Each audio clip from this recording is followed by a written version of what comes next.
خناقات الشارع، خناقه ما بين اتنين وانت داخل تحوشهم، وانت بتحوشهم اتخانقت مع واحد منهم. دايما خلي عندك ثبات انفعالي. ما دام قررت انك هتدخل وتحجز، توقع ان الشخص اللي قدامك ده ممكن يزقك، ممكن يشتمك، ممكن يضربك. توقع اي حاجه منه، لانه هو ساعتها اصلا بيبقى الشيطان راجل.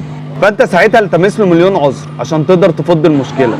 خلاص يا سيدي، قلنا العربيه هتركب موتوسيكل اي حد العرايس سبحان الله، وادي خناقه اهي. تعالوا اقول لكم بقى ازاي تفضوا المشكله من غير ما تنضرب ومن غير ما تتخانق. يلا بينا.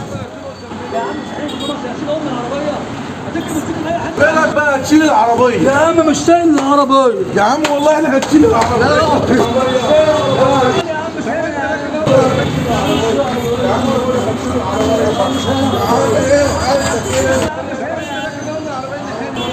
مفيش حاجه مفيش حاجه.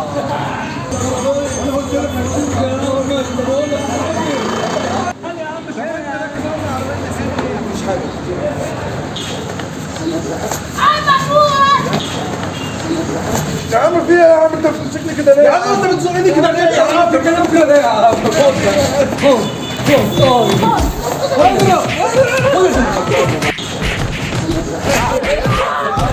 وربنا يوريك، اصبر عليا وربنا يوريك. اتصل لك باسد المنطقه دلوقتي يا عصفور. انت فين؟ انا بتخانق يا عصفور. تقفل السكه في وشي؟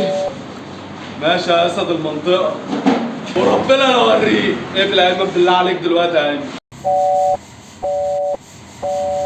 تقفل السكه في وشي؟ ماشي، وربنا لا اجيبك. انا هوريك اشرف ده يبقى مين. ماشي